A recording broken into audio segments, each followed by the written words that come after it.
baby. You haven't been drugging my wine and, I don't know, drinking my blood in my sleep, have you? Hey, babe?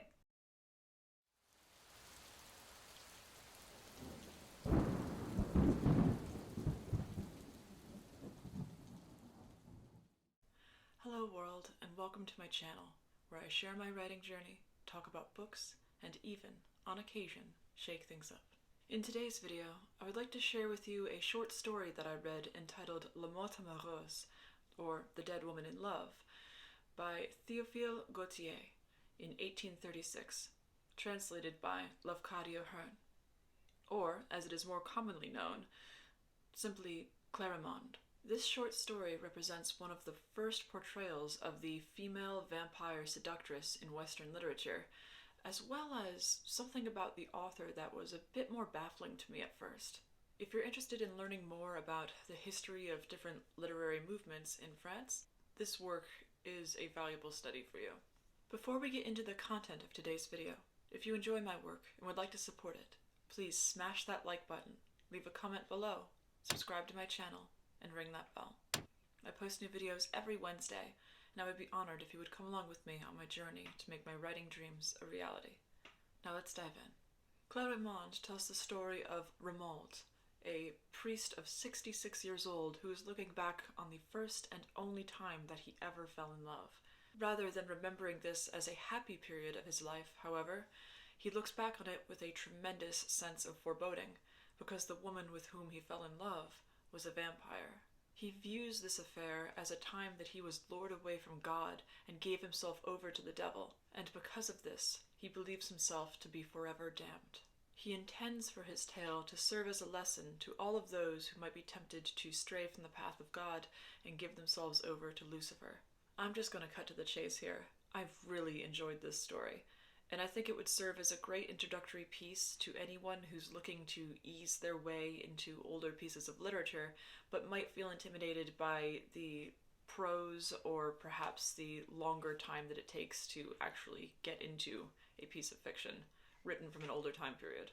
Unlike many pieces of fiction written in the 19th century, this story did not take long to get going at all, and if you could make it past the first few paragraphs detailing Romuald's life as a priest, you're in for a real treat. The first thing I noticed about this piece was the style in which it was written. Theophile Gautier's prose is absolutely hypnotic. The way he describes characters, as well as the events unfolding within this story, exemplifies what drew me to reading classic literature in the first place, which is the sheer beauty of the language. For example, and I felt life rising within me like a subterranean lake, expanding and overflowing. My blood leaped fiercely through my arteries. My long-restrained youth suddenly burst into active being, like the aloe which blooms but once in 100 years, and then bursts into blossom with a clap of thunder. Or how about this one, when the main character, Romuald, is called to administer last rites to Clarimonde herself, the vampire seductress with whom he's falling in love. She was covered with a linen wrapping of dazzling whiteness, which formed a strong contrast with the gloomy purple of the hangings, and was of so fine a texture that it concealed nothing of her body's charming form, and allowed the eye to follow those beautiful outlines, undulating like the neck of a swan, which even death had not robbed of their supple grace. She seemed an alabaster statue executed by some skilful sculptor to place upon the tomb of a queen, or rather, perhaps, like a slumbering maiden over whom the silent snow had woven a spotless veil.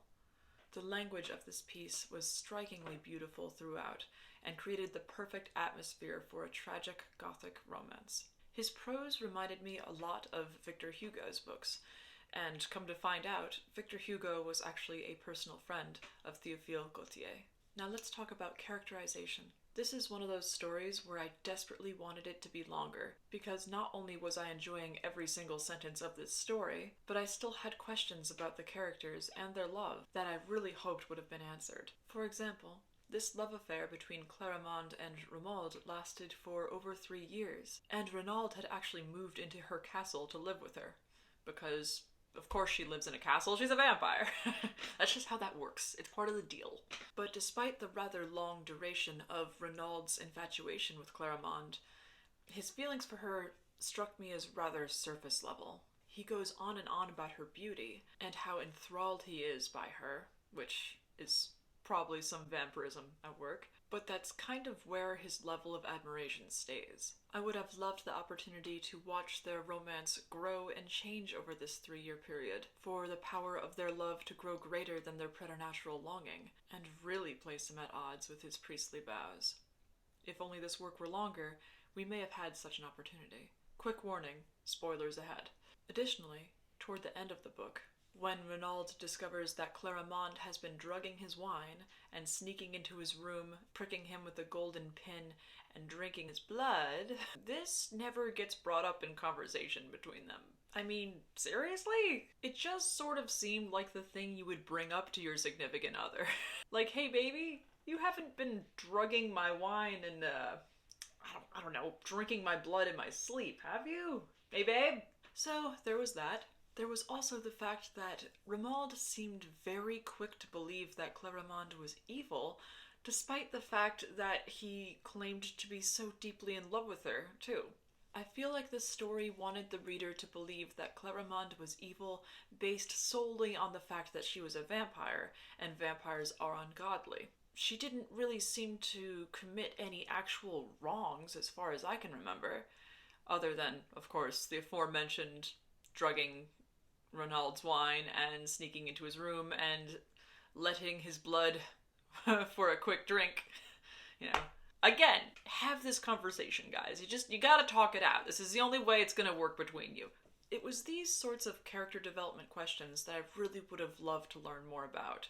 Why should I believe that Clarimonde is evil other than the fact that she isn't quite human? Is it the fact that she's tempting a priest away from his vows? In which case, I don't know, shouldn't the priest bear some responsibility? Which brings me to the most puzzling element of this story, at least for me.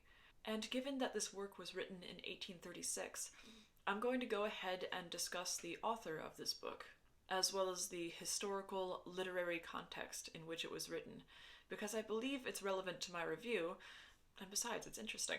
This story has a rather clear allegorical meaning in that it begins and ends with the main character, Renaud, cautioning the reader against straying from God. This is fascinating because the author, Theophile Gautier, was one of the founding inspirations behind the aesthetic movement in France, alongside other contemporaries such as Oscar Wilde over in England. He was one of the first writers to put forward the idea of creating art for art's sake, rather than using literature as a means of teaching society some sort of moral lesson or elevating society toward a particular ideal. He claimed, quote, "Nothing is really beautiful unless it is useless. Everything useful is ugly, for it expresses a need, and the needs of men are ignoble and disgusting, like his poor, weak nature. The most useful place in the house is the laboratory." Later on, Oscar Wilde would mirror this sentiment in the preface to his book The Picture of Dorian Gray, where he states that all art is useless. So why would one of the founding authors of the aesthetic movement create a story that was openly allegorical and putting forward a lesson for the reader to take with them, when the whole point of the aesthetic movement, which he helped to spearhead, was against using literature as a means of inculcating society with some sort of ideal or lesson? Well, Theophile Gautier was born at the height of French Romanticism, a literary movement that coincided with the aesthetic movement. Alongside Victor Hugo, who I already mentioned was his friend and was one of the most prominent writers of the Romantic period in France. Many of Gautier's early works, such as Clarimonde, were written when he was in his mid-20s and an avid admirer of French Romanticism, but years later he would become one of the most outspoken critics of this movement.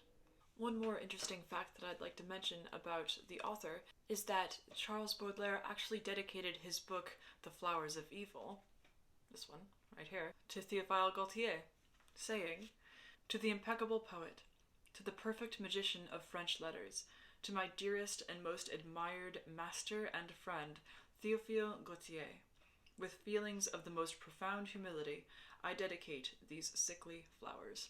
C.B." Incidentally, If you would like to hear my review of Charles Baudelaire's book, The Flowers of Evil, please subscribe to this channel because that's coming up in short order. Thank you so much for listening to me. And now, I would like to listen to you. Have you read Theophile Gautier's Le Mot Amoureuse? If so, I would love to know your opinions on this work. Do you have a favorite book from this time period? I would love to know your thoughts in the comments below. And as always, if you enjoy my work and would like to support it, please smash that like button, share this video, subscribe to my channel, and ring that bell. I post new videos every Wednesday, and I would be honored if you would come along with me on my journey to make my writing dreams a reality. I'll see you in my next video. Take care.